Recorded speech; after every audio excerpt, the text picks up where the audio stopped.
Hi, I'm Brandon, aka the Brandino Amigo. Now, I'm actually from Bedford, but they left the door open here, so I'm here now. Today's episode is brought to you by Ricky Recycle.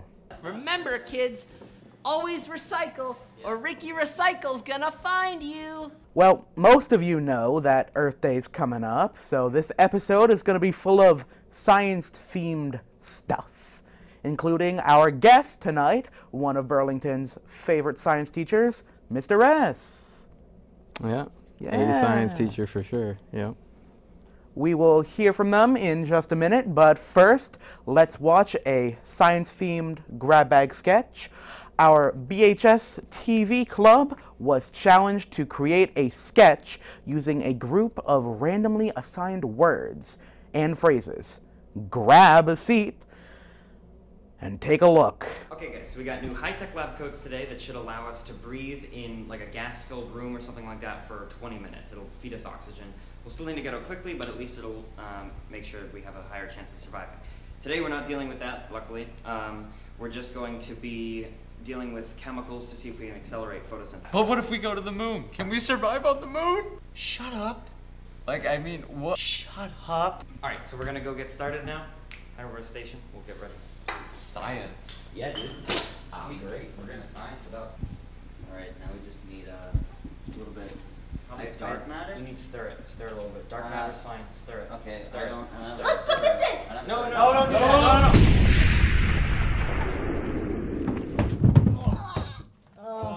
I think I'm on Luke. Oh, hey guys. Oh, crud!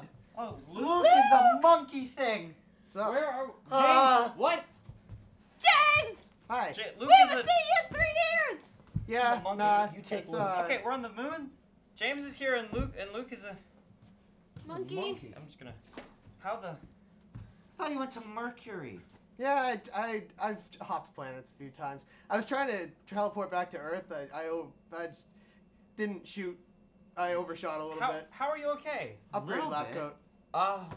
Okay, guys, so remember, we're on the moon, so there's no... Doctors? No. Hats? No, oh my god. Ooh!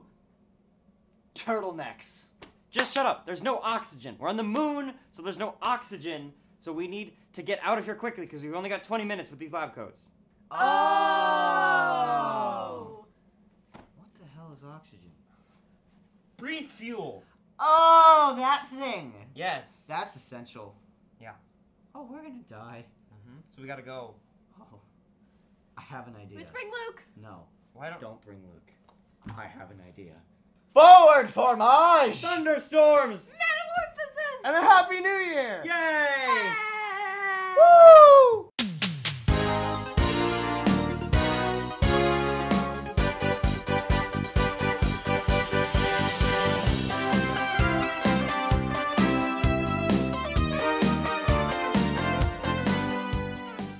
That sketch was interstellar. Anyway, welcome to the show, everyone. Now, let's get to asking some very interesting questions to our guest. The first question, when did your love for science begin? I guess when I was a kid, like most things like that. I like dinosaurs. Big dinosaur fan. So, yeah. Dinosaurs are cool. Right. Number 2, where did you go to school? Like college, I assume? Or Yeah, sure. Sure. Well, I'm from Illinois, so I went to Illinois State University for my bachelor's, and then I actually went to Fitchburg for my graduate. So, a little Chicago, a little Illinois area, a little Massachusetts. Very cool. Now, how did you get into teaching? That is a question that's posed. I don't really know. I think what it is you pick a direction in life and you just, try it out and try your hardest, and if it works, it works. So much like I would recommend to all students is just try something, see what sticks, and keep going with it. And as long as it's still working, keep going with it. All right. What subjects do you teach? Environmental science and biology.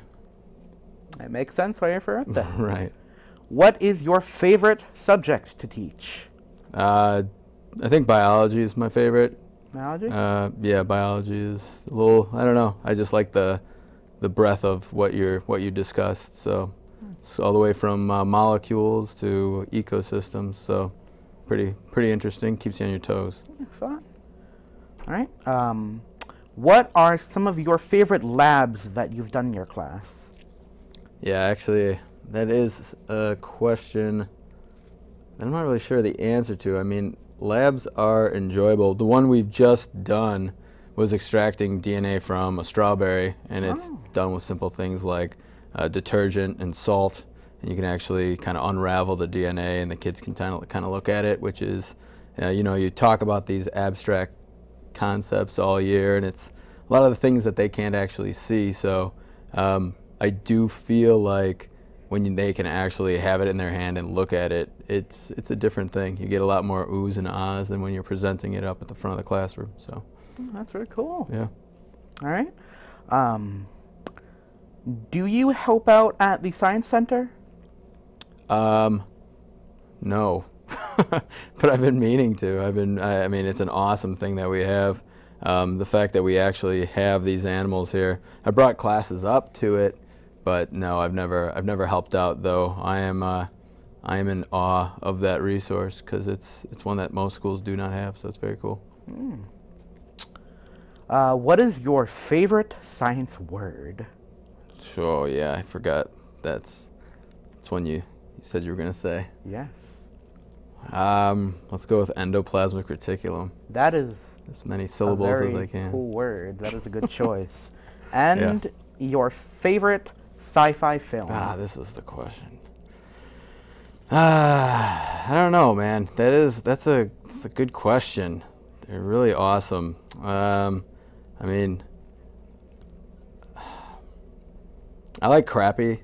Oh, can I say that? I like bad sci-fi movies. So like when you're watching something like Mystery Science Theater 3000, that like is enjoyable in general. But like individual movies, I don't know. I think I saw The Predator when I was real young. That one got to me.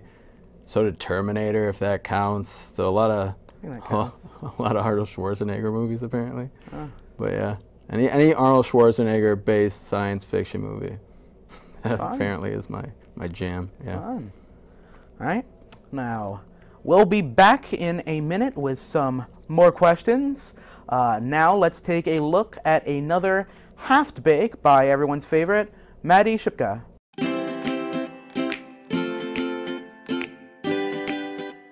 Welcome to another episode of Half Baked, brought to you by Speak of the Devils. I'm Madi Shipka, and today, in honor of Earth Day, we're going to be making some dirt dessert. So what you're going to need is some instant pudding, just follow the instructions on the box. Some brownies, again, follow instructions on the box, buy them, whatever you want to do, you're just going to need some brownies. And then some Oreos. I put them in a bag and crush them up. I think it's the best way. And then you're going to need some whipped cream, some gummy worms, per choice if you have those little gummy bugs, anything like that, something creepy and crawly. My favorite thing in the kitchen, a biscuit cutter. It makes perfect circles. You don't need this, but it certainly is helpful when you have round glasses, which you want clear ones so you can see all the layers of the dirt. Or if you want to use food-safe terracotta pots, those work great too. Super awesome for kids. This entire dessert is super awesome for kids. They just think it's the best thing on the market right now. So first, what you want to start with is you take a biscuit cutter or just cut the brownies up, and I just pop them out. Yep. And they just come out. And you just smush them right into the bottom.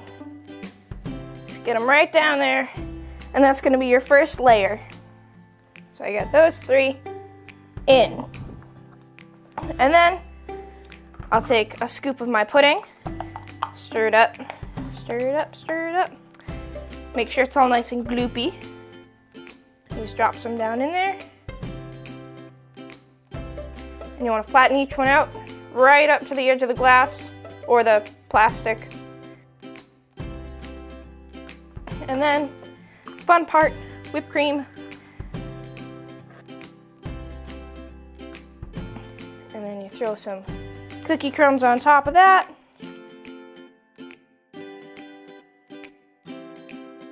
And you will need more brownies.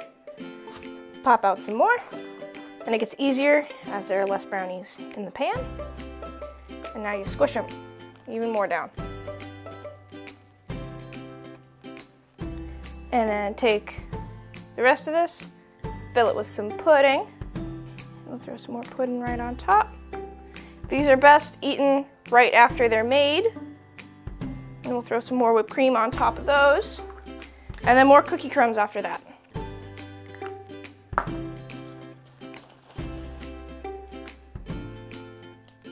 And it's gonna spill over the sides. If you wanna put a towel down, something like that, that is absolutely a-okay.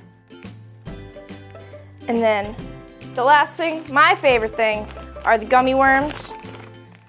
They add the dirt effect. Sometimes you can like put some more pudding on top, make them look like they're crawling through it. If you want to put them in the layers, sure, why not? There are all your little gummy worms. They help aerate the soil. They're very good for the earth. You have plenty of little worms on there. I enjoy the sour ones particularly, but some kids may not. But it's a great Earth Day treat for anyone and everyone. It's very simple, it's very fun. Have a great Earth Day.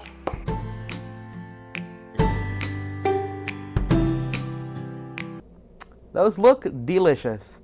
Now I'm hungry. Dang it. Now let's ask Mr. S here a few more questions.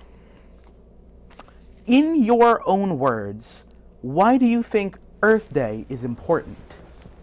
Oh man, it's a good question. I'd imagine it's for the obvious thing of reminding people that Earth is important, and maybe we take it for granted. So without that day on the calendar, we would just, I don't know, keep on keeping on without actually giving a nod to the planet that we need, right? It's not really save the Earth, it's really, you know, save ourselves, because where are we going to live without this planet? So yeah. I think that that is a, you know, I have heard that comment, you know, save the planet, but it's weird. It's like looking outward and observing things and not realizing that the things around us have just as much of an effect on us, or, you know, we actually need those things more than they need us. So Earth Day is a reminder for that. Because we live here. Right, we don't live in space. So right. Yeah, so despite all the Mars talk and all that, I don't know what percent of the, you know, over 7 billion people are going to Mars. So for the rest of us, we need this planet. And so I think it's important to, like I said, give it a little nod. All right. All right. Have you ever worked on a major environmental project? No, but I've seen them on TV. And that's basically the same thing. Yeah. All right. Any reflection or thoughts on the passing of Stephen Hawking and how he affected the science community? Yeah, that was a bit of a bummer. It's like a bunch of rock stars that were important to me died, and then a rock star scientist died. And Stephen Hawking has always been one of those that were just, I don't know, he's just been awesome. I think it was The History of Universe in a Nutshell. It was a book that I read when I was very young, and well, like not like 3, you know, like, I don't know, high school. And it blew my mind, some of the topics that were talked about in there. And he's just awesome for the fact that, you know, he had, you know, disorder, and he wasn't supposed to nearly go on as long as he did, but he was passionate and he just kept driving forward. And that to me was crazy inspirational. So on many lengths, he was like a super smart dude. I think he was very popular, kind of like Neil deGrasse Tyson's kind of a popular scientist. I think we need more of those. So it was a bummer to see one of those kind of giants go. So I was pretty bummed out by it. Yeah. All right. Next question. What are your thoughts on Bill Nye the Science Guy? I think he's legit. I really like him. I watched him when I was like a kid. So like, beyond that nostalgia type stuff.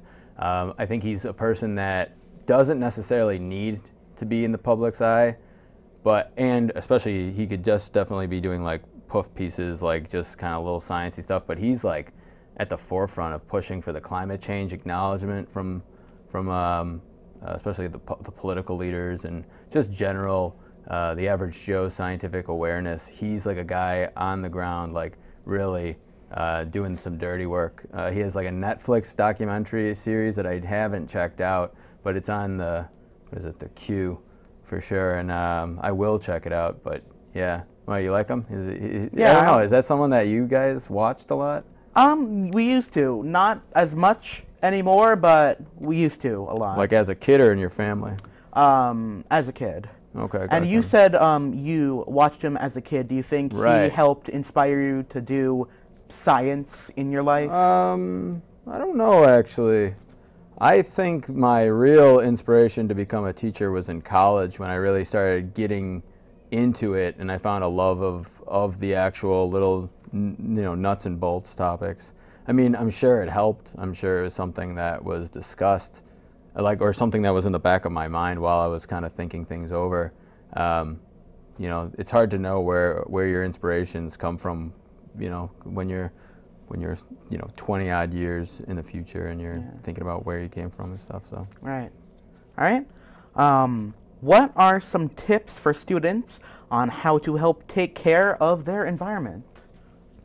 I mean, that is a good question. I mean, little things like, obviously, like recycle. You do what you can, and things like, being an aware voter of the issues.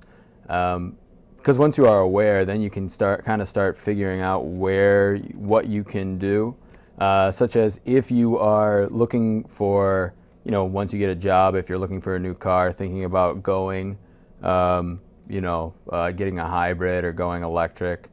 Those are options like further into the future, but like a kid today, little things like recycling. But man, I swear it's like, just focus on also getting informed about the issues, because there's a couple of kids I'm kind of associated with, and they actually came to me and they're trying to pass this like bag bill banning plastic bags in Burlington. Like that right there, people think too macroscopic too often, like how do we solve everything at once? And I don't think that's necessarily possible. Mm-hmm. So getting informed, and these said students were great kids. They really understood the issues, and they actually did it themselves. They figured out, here's something that we can do to kind of change our world, our Burlington world. So I would say think small, but slowly, do what you can, accrue knowledge, and slowly try to apply these things onto a bigger level when you guys are actually capable to do things money-wise. But little things like these guys are doing, they don't have like a bunch of monetary resources. They want to get involved with the legislative process, and they want to try to pass this bill. So I don't know. I guess there's an answer for you. All right. Thank you for coming today, Mr. S. It was good to meet you and a pleasure to have you here. If you were watching earlier, you might remember an old friend of ours made an appearance. What you might not know is that he had a child. Oh boy. Here he is with another lesson in recycling and accepting others. It's everyone's favorite psycho-environmentalist, Ricky Recycle.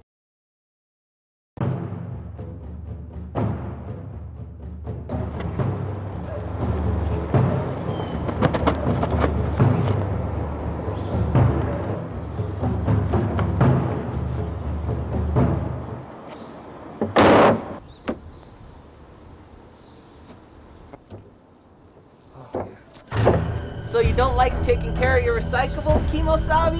Well, that's okay, because they'll take care of you!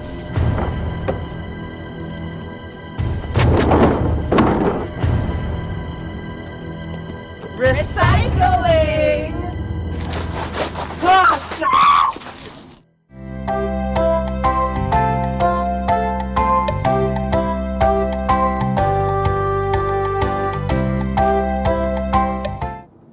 job, sweetheart. Thanks, Dad. Come on, let's go see if any other filthy savages need their minds cleansed. Sure. What's going around? I'm Toby. Toby Trash. Hi, I'm Rita Recycle. Do you go to school here? Rita, don't ever talk to that boy again. Why, Dad? Because he's trash. I mean, seriously, you literally just saw him come out of a trash barrel. Stay away from my daughter, Kimosabi, or I'll make your life a hell on earth. Let's go. Hi, Toby. What did I just say? Rita Recycle, Rita Recycle. Wherefore art thou, Rita Recycle? Hey, how are you? Good. Is your dad around? No, he's out torturing some kids because they threw out some paper. Oh, that's cool. So, what's your situation? Toby! I am your mother, and I told you never to talk to those recycling hippies. Mom, you're embarrassing me. What the hell? Topanga trash. You keep your son away from my daughter. You're both garbage. Thank you. And you better watch it, Recycle. This is our town. That's a lot of talk from a lot of wasted space. You want to take this to the streets? I was recycled on the streets. It's so stupid. Like, what's the big deal? Yeah, like trash and recycling are exactly as important as each other. It's two halves of the same coin. You have much wisdom, my friends. Only you can bring your two families peace. Yeah, kind of weird how you said it, but you're right. It's up to us. Thank you, Larry Litter. I run the school's Environmental Action Club.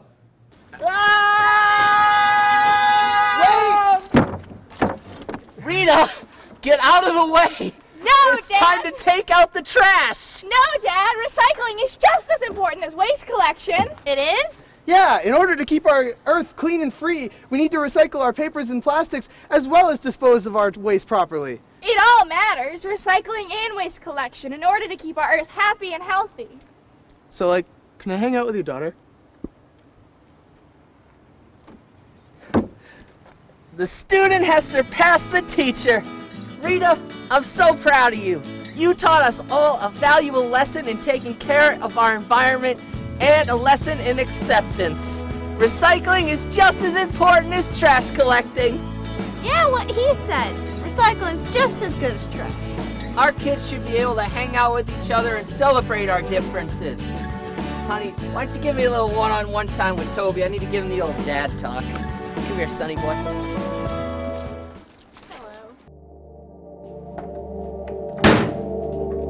I bet you thought this be a happy ending, where everyone accepts one another and lives together in harmony.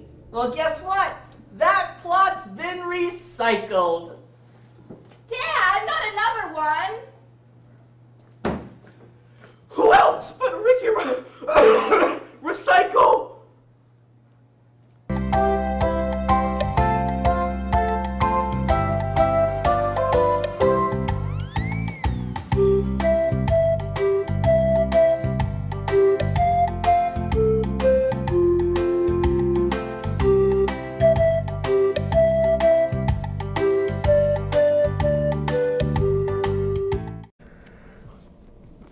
I'm sorry you had to see that. Anyway, we're back. Did you like the sketch? I hope so. Now, closing the show with an amazing musical performance. It's Miss Rita Recycle herself. Tune in next time for another episode of Speak of the Devils. See ya.